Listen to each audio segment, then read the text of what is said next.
Welcome to money Manthan TV. నేను మీ ధనలక్ష్మి. జగదీష్ గారు, కోచ్కి, కన్సల్టింగ్కి, మెంటరింగ్కి మధ్య ఉన్న తేడా ఏంటి? చాలా మంచి క్వశ్చన్ అడుగుతున్నారు ధనలక్ష్మి గారు. చాలామందికి అసలు కోచింగ్, కన్సల్టింగ్, మెంటరింగ్ చేసే కోచెస్, కన్సల్టెంట్, మెంటర్స్ కూడాను వాళ్ళకు కూడా తెలియదు. ఇంకా మనం కస్టమర్స్ లేకపోతే ఎంటర్ప్రెన్యూర్స్, బడ్డింగ్ వీళ్ళని పక్కన పెట్టండి.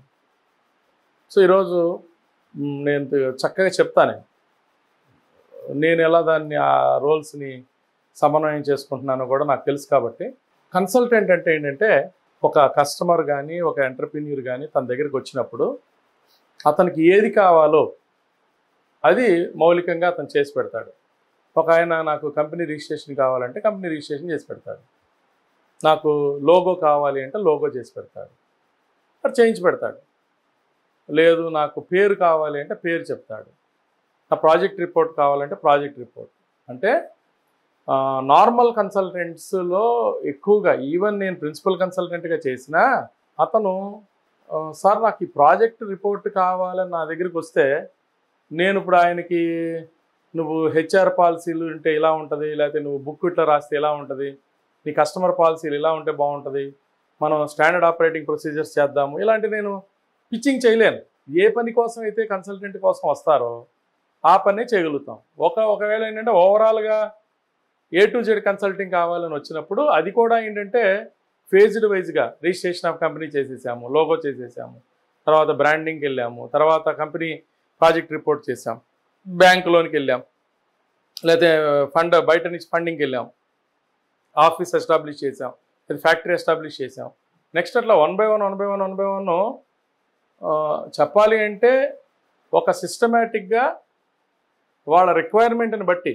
ఇప్పుడు కన్సల్టింగ్ మోడల్లో సపోజ్ నేను ఓవరాల్గా చేస్తే నాకు సపోజ్ ఒక 5 to 6 lakhs పేమెంట్ చేస్తే కానీ నాకు వర్కౌట్ కాదనుకోండి.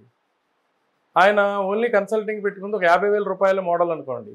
నేను 50,000 లోపలే నేను ఏది సాధ్యమో అదే చేయగలుగుతాను నేను. సో ఓవరాల్ కన్సల్టెన్సీ ఓవరాల్గా అన్ని రకాలుగా ఇవ్వలేము. ఓవరాల్గా దీన్ని బట్టి మీకు ఏం అర్థం చేసుకోవాలంటే కన్సల్టెంట్ అంటే అడిగింది చేసి పెట్టడం. కొంచెం బాధ్యతాయుతమైన నాలాగా ఉండే వ్యక్తులు ఏంటంటే దానిలో కొంత వ్యాలిడేషన్ చేస్తారు. అంటే వాళ్ళు అసలు బేసికల్గా అడిగేది అవసరం ఉందా లేదా అని చెప్తారు. మిగతా కొంతమంది చాలా వరకు ఏంటంటే వ్యాలిడేషన్ జోలికి పోకుండా అడిగింది చేసి పెడతారు. ఒక్కోసారి కస్టమర్స్ కూడా ప్రాబ్లం ఉంటుంది. మనం పొద్దు నువ్వు ఈ ప్రాజెక్ట్ చేయొద్దని మనం పక్కన పెట్టినా వాళ్ళు వేరే దగ్గరికి కూడా వెళ్ళిపోయి చేయించుకోవచ్చు. కాబట్టి అందువల్ల ఏంటంటే కొంచెం సరే మనమే ఏదో మోడరేట్గా చేసి పెడదాం అన్నట్టు ఉంటుంది. నెక్స్ట్ కోచింగ్ ఏంటంటే కస్టమర్స్ వాళ్ళు ఏం అడగట్లేదు. మనం కానీ లేదంటే మన పిలిచిన వాళ్ళు కానీ ఒక ఆడియన్స్ని, ఒక టార్గెటెడ్ ఆడియన్స్ని ఫ్రెష్గా బిజినెస్ చేద్దాం అనుకునే వాళ్ళు కానీ, ఆల్రెడీ సక్సెస్ఫుల్ ఎంటర్ప్రెన్యూర్స్ కానీ, లేదు ఏదో ఒక పర్టికులర్ సబ్జెక్టు, ఒక మార్కెటింగ్ స్ట్రాటజీస్ గురించో దేని గురించో ఒక ఆడియన్స్ని, అది ఉమెన్ ఎంటర్ప్రెన్యూర్స్ కావచ్చు, నార్మల్ ఎంటర్ప్రెన్యూర్స్ కావచ్చు, లేదంటే SC ST ఎంటర్ప్రెన్యూర్స్ కావచ్చు, ఇట్లా రకరకాల segments of entrepreneurs are traders కావచ్చు, వాళ్ళని పిలుస్తారు ఎక్కడికైనా. అది ఆన్లైన్ కావచ్చు, ఆఫ్లైన్ కావచ్చు, ఒక్కొక్కసారి 1-to-1 కూడా జరుగుతుంది. ఇందాక మనం అనుకున్నట్టు ఈ పిలిచినప్పుడు వాళ్ళకి మనం ఏం చెప్పాలనుకున్నామో అదే చెప్తున్నాం. అంటే అఫ్ కోర్స్ వాళ్ళు అడిగింది కూడా, వాళ్ళకి కావాల్సింది కూడా మనం చెప్పినా సరే వాళ్ళు క్వశ్చన్ అండ్ ఆన్సర్స్ రూపంలో కొన్ని అడుగుతారు లాస్ట్లో ఆరు మధ్యలో. వాటిని ఏదో కొంతమందిని అంటే ఒక 100 మంది అటెండ్ అయితే 4-5 క్వశ్చన్ అండ్ ఆన్సర్స్ అయితే ఆ 4-5 మనం చెప్పగలుగుతాము. మౌలికంగా ఏంటంటే మనకు ఆ ఎజెండా ఏంటి, మనకు ఎంత టైం స్లాట్ ఇచ్చారు, దాని ప్రకారం చెప్పాలి. అంటే మనం ఎంత చెప్పదలుచుకున్నామో, ఏమి చెప్పదలుచుకున్నామో అదే చెప్తాము. నా మెంటరింగ్ ఎంటైర్లీ డిఫరెంట్ అండి. ఇక్కడ కన్సల్టింగ్లో లాగా అడిగింది చెప్పడం కాదు, కోచింగ్లో లాగా మనం చెప్పాలని చెప్పడం కాదు. మెంటరింగ్ అనేది ఏంటంటే చేయటము చెప్పటం కాదు. ఇది ఒక ప్రయాణం చేయటం, ఒక వ్యవస్థని తయారు చేసే క్రమంలో కానీ, నిలబెట్టే క్రమంలో కానీ, అద్భుతాలు చేసే క్రమంలో కానీ, ఒక వ్యక్తికి చేదోడు వాదోడుగా ఉంటూ హ్యాండ్ హోల్డింగ్ అంటారు ఇంగ్లీష్లో, ఆ హ్యాండ్ హోల్డింగ్లో ఉంటూ చక్కగా చేయిని పట్టుకుని నడిపిస్తూ, నిరంతరం పర్యవేక్షిస్తూ, నిరంతరం టచ్లో ఉంటూ, నిరంతరం వ్యాలిడేట్ చేస్తూ, నిరంతరం గైడ్ చేస్తూ, నిరంతరం మానిటరింగ్ చేస్తూ, అంటే validation is different, monitoring is different. Validation ఏంటంటే కరెక్ట్ అనుకున్నది కరెక్టా కాదా చేయటం అనమాట. మానిటరింగ్ అంటే ఏంటంటే చేస్తున్నది కరెక్టా కాదా చూడటం, ఆల్రెడీ డెసిషన్స్ తీసుకున్నది, తర్వాత పర్యవేక్షిస్తూ, తర్వాత రిజల్ట్స్ వచ్చేదానికోసం ట్రయల్ అండ్ ఎర్రర్ మెథడ్స్ చేస్తూ, అంటే గురు ప్రక్రియ. మెంటరింగ్లోను కోచింగ్లో కానీ ఏమవుతుందంటే కన్సల్టింగ్ అండ్ కోచింగ్లో ఒక్కొక్కసారి రిజల్ట్స్ అనేవి ఇంపార్టెంట్గా ఉండవు. ఇప్పుడు కన్సల్టింగ్లో క్లయింట్ అడిగి చేసి పెట్టాము, ఓ పేరు చెప్పాడు, మనం ఈ పేరు వద్దన్నాం, ఆయన ఈ పేరు కావాలన్నాడు, రిజిస్ట్రేషన్ చేసాము, ఆ పేరు సరిగ్గా లేకపోవడం వల్ల క్లిక్ కాలేదనుకో కన్సల్టెంట్ బాధ్యత ఏమి ఉండదు. లేదు లోను 20 లక్షలకి వెళ్ళాలంటే అతను 5 లక్షలకి వెళ్తానంటాడు, లేదంటే 50 లక్షలకి వెళ్తానంటాడు, దానివల్ల ఏదో రిజల్ట్ రావచ్చు. లేదు ఓ ప్రొడక్ట్ నేను కోళ్ళ ఫారం పెడతానన్నాడు, వద్దన్నాం, లేదంటే ఇంకేదో పెడతానన్నాడు, మనం వద్దన్నాం, లేదు నేను వేరే చేసుకుంటానంటే మనం సరేలే అని మనం చేయగలిగిన పని మనం చేసి పెట్టాం, తర్వాత సక్సెస్ కాలా. సో సక్సెస్కి ఫెయిల్యూర్కి మనకి సంబంధం ఉండదు కన్సల్టింగ్లో. కోచింగ్లో ఏంటంటే నా టైప్ ఆఫ్ కోచింగ్లో కొంత రిజల్ట్స్ ఉండొచ్చు. నేను ఇందాక చెప్పాను కదా, ఇవాళ నేను ఒక సెషన్స్ కనుక ఇస్తే ఆ సెషన్ను వాళ్ళు దగ్గర పెట్టుకుని ఉన్న వాళ్ళు విని వెళ్ళిపోయినా, లేదు ఇట్లాంటి ఇప్పుడు మన మంతన్ టీవీ లాంటి ఛానల్ ద్వారా వాళ్ళు నిరంతరం నా సెషన్స్ని చూస్తున్నప్పుడు వాళ్ళు కొంత నాలెడ్జ్ తీసుకోవటం, రైట్ కన్సల్టెంట్స్ దగ్గరికి వెళ్ళగలగటం, రైట్ మెంటర్స్ దగ్గరికి వెళ్ళగలగటం, లేదు ఎవరి దగ్గరికి వెళ్ళినా వెళ్ళకపోయినా వాళ్ళు జాగ్రత్తలు తీసుకునే పరిస్థితికి తీసుకురావటం, ఇది మనం కోచింగ్లు చేస్తున్నాం. బట్ ఓవరాల్గా నాది పక్కన పెడితే ఓవరాల్గా కోచింగ్లో ఏంటంటే మనం చెప్పదలుచుకుని చెప్తాం కాబట్టి దాని మీద అద్భుతమైన వండర్ఫుల్ రిజల్ట్స్ అనేది వస్తాయని మనం ఎక్స్పెక్ట్ చేయకూడదు. కొన్ని చోట్ల మోడరేట్ రిజల్ట్స్ రావచ్చు, కొన్ని చోట్ల అద్భుతమైన రావచ్చు. నో మెంటరింగ్ వచ్చేసేటప్పటికి రైట్ మెంటర్ కనుక మనకు దొరికితే ఇక అతని జీవితం స్వర్గతుల్యమే. మొదటి అడుగు తప్పటడుగు వేస్తే అది వెనక్కి తీసుకోలేరు.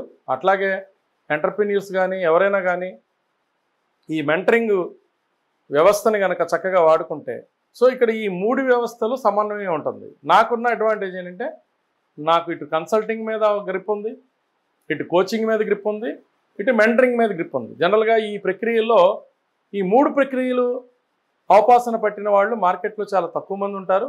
వాళ్ళల్లో కూడా కమిట్మెంట్ ఉండి దీన్ని చేయగలుగుతారు. దీనికి తోడు నేను ఒకప్పుడు సక్సెస్ఫుల్ ఎంటర్ప్రెన్యూర్గా ఉన్నాను కాబట్టి నాకు అఫ్కోర్స్ లీడర్షిప్ క్వాలిటీసు, తర్వాత మేనేజ్మెంట్ క్వాలిటీసు, తర్వాత అడ్మినిస్ట్రేషన్ క్వాలిటీసు, తర్వాత ఇక డిఫరెంట్ ప్రజెంటేషన్ స్కిల్స్, ఇలా ఎన్నో స్కిల్స్ని మనం చేసుకున్నాం కాబట్టి నేను ఇవాళ ఎవరికి గైడ్ చేసినా నేను ఒక పరిపూర్ణ ఎంటర్ప్రెన్యూర్గా ఉంటూ నేను ఒక కోచ్గానో మెంటర్గానో ఒక దీనిగానో కన్సల్టెంట్గానో ఆలోచించకుండా నాదే వ్యాపారం అయితే నేను ఎలా స్టెప్ తీసుకుంటాను, నేను ఎలా ముందుకెళ్తాను, నేను ఆ పని చేస్తానా లేదా, నేను ఈ విధమైన గైడెన్స్ మన ద్వారా మన దగ్గర ఎవరైతే అప్రోచ్ అవుతారో క్లయింట్స్కి కానీ ఎంటర్ప్రెన్యూర్స్ కానీ వెళ్ళే అవకాశం ఉంది. సో ఓవరాల్గా ఇదొక నేను చక్కటి మీకు సబ్జెక్ట్ ఇచ్చానని అనుకుంటున్నాను. వ్యాపారం చేయాలనుకుంటే ఎన్ని రకాలుగా వ్యాపారం మనం చేయొచ్చు? మౌలికంగా ఏంటంటే వ్యాపారంలో జాబ్ వదిలేస్తే ఇందాక నాకు కొంచెం ఈగో ఎక్కువ, ego positive ego, self respect కొంచెం ఇవన్నీ మనిషిలో ఎవాల్వ్ కనుక అయితే మాత్రం ఆయన వ్యాపారం చేద్దాం అనుకుంటాడు. సో మోస్ట్ ఆఫ్ ద పీపుల్కి ఉన్న ఆపర్చునిటీ ఏంటంటే సెల్ఫ్ ఎంప్లాయ్మెంట్ అంటే కొంతమంది ఎల్ఐసి ఏజెంట్ గాను, కొంతమంది రియల్ ఎస్టేట్ ఏజెంట్ గాను, కొంతమంది ఆర్టీఏ ఏజెంట్ గాను, సైకిల్ షాప్ పెట్టుకోవటము, లేకపోతే ఇంకా ఓన్గా ఆటో నడుపుకోవటము, ఇట్లా అంటే ఎవరిని ఎంప్లాయీస్ పెట్టకుండా వాళ్లే సొంతంగా చిన్నగా ఏదన్నా వ్యాపారం చేసుకోవటం, చిన్నగా వాళ్ళు ఇంట్లో టైప్ వర్క్ చేసుకోవటం, కొన్ని పార్ట్ టైం చేసుకోవటం, ఇట్లా సెల్ఫ్ ఎంప్లాయ్మెంట్ వస్తుంది. ఈ సెల్ఫ్ ఎంప్లాయ్మెంట్ కేటగిరీలో జనరల్గా పెద్ద రిజిస్ట్రేషన్స్ అవి ఉండవు. సెకండ్ మోడల్ ఆఫ్ ఏంటంటే బిజినెస్ అంటారు దాన్ని. యాక్చువల్లీ బిజినెస్ అనే అంటామని, ఇక్కడ బిజినెస్ అంటారు. సెల్ఫ్ ఎంప్లాయ్మెంట్ బిజినెస్ అంటే ఏంటంటే కొంతమందిని ఎంప్లాయీస్ని పెట్టుకుంటూ ఒక కిరాణా షాప్ నడిపించుకోవటం, ఒక ఈవెంట్ మేనేజ్మెంట్ కంపెనీ నడిపించుకోవటం, లేదు ఒక ఫ్యాన్సీ షాప్ నడిపించుకోవటం, ఒక మెడికల్ దుకాణం నడిపించుకోవటం, జెరాక్స్ షాప్ నడిపించుకోవటం. అంటే సెల్ఫ్ ఎంప్లాయ్మెంట్లోనేమో ఎంప్లాయీస్ ఉండరు, మనకి ఖర్చులు కూడా తక్కువ ఉంటాయి, అలాగే ఆదాయం కూడా జాబ్ కన్నా కొంచెం ఒక మాదిరిగా ఉంటుంది, కానీ మరీ బిజినెస్లో ఉన్నంత లాభసాటిగా ఏమి ఉండదు. అదే బిజినెస్లో అయితే ఏంటంటే ఒకళ్ళిద్దరు ఎంప్లాయీస్ ఉండటం, తర్వాత మినిమం ఓవర్ హెడ్స్ ఉంటాయి, తర్వాత వ్యాపారం కూడా ఏంటంటే మరీ ఎక్కువ ఉండదు, తక్కువ ఉండదు. అంటే జిరాక్స్ నడుపుతూ ఉంటే నెలలో ఏ వారంలో బాగుంటుంది, ఏ వారంలో బాగోదు ఏంటి ఒక లెక్క ఉంటుంది. ఆదివారం ఒకలాగా ఉంటుంది, సోమవారం ఒకలాగా ఉంటుంది, శనివారం ఒకలాగా ఉంటుంది. సో వాళ్ళకు లెక్కలు ఉంటాయి, నెలకింత రావచ్చు. ఒక 10-20% అటు ఇటుగా వ్యాపారంలో ఫ్లక్చుయేషన్స్ లేకుండా ఆ వ్యాపారాలు ఉంటాయి. మరీ మార్కెట్లో పాలసీలు, గవర్నమెంట్ పాలసీలు, వాటి వల్ల పెద్ద నష్టాలు చాలా తక్కువ. మూడోది ఎంటర్‌ప్రెన్యూర్‌షిప్. ఈ ఔత్సాహిక పారిశ్రామికవేత్తలు అంటారు కదా, ఎంటర్‌ప్రెన్యూర్స్ అంటారు వాళ్ళని. దీన్ని ఎంటర్‌ప్రెన్యూర్‌షిప్ అంటాం. దీనిలో ఏంటంటే డిఫరెంట్గా ఉంటుంది. ఒక ఇన్నోవేటివ్ ప్రొడక్ట్స్ తయారు చేసేవాళ్ళు కావచ్చు, ఇన్నోవేటివ్గా ఉన్నవాళ్ళు కావచ్చు, చాలా రకాలుగా ఉన్నవాళ్ళు కావచ్చు, ఎన్నో రకాలు. దీనిలో ఎంటర్‌ప్రెన్యూర్‌షిప్లో ఏంటంటే కొత్తగా వ్యాపారాలు. దీనిలో ఏంటంటే రిస్క్ కూడా ఉంటుంది. ఎంప్లాయీస్ చాలామంది ఉంటారు, పాలసీలు డిఫరెంట్గా ఉంటాయి. ఈరోజు ఒకే నెల ప్రతి నెల ఒకేలాగా ఉంటుందని లేదు, మార్కెట్ సడన్గా పెరగచ్చు, సడన్గా తరగచ్చు. సో వ్యూహాలు ఉంటాయి, రిస్కులు ఉంటాయి, రకరకాల థ్రెట్స్ ఉంటాయి, పాజిటివ్స్ ఉంటాయి, మంచి గెయిన్స్. సడన్గా ఒక్కసారి 10 times, 5 times, 2 times ప్రాఫిట్స్ ఒక్కోసారి చూడొచ్చు. సెల్ఫ్ ఎంప్లాయిడ్ బిజినెస్లో అంత అవకాశం లేదు, డ్రాస్టిక్ చేంజెస్ ఉండదు. డ్రాస్టిక్ ప్రాఫిట్స్ ఉండొచ్చు, డ్రాస్టిక్ లాసెస్ ఉండొచ్చు. లాస్ట్ ఈ సిరీస్లో స్టార్టప్ అంటారు. స్టార్టప్ అంటే స్టార్టప్ అనేది ఎంటర్‌ప్రెన్యూర్‌షిప్లో ఒక భాగమే. ప్రతి స్టార్టప్ ప్రతి ఎంటర్‌ప్రెన్యూర్‌షిప్ స్టార్టప్ కాదు, ప్రతి స్టార్టప్ ఎంటర్‌ప్రెన్యూర్‌షిప్పే.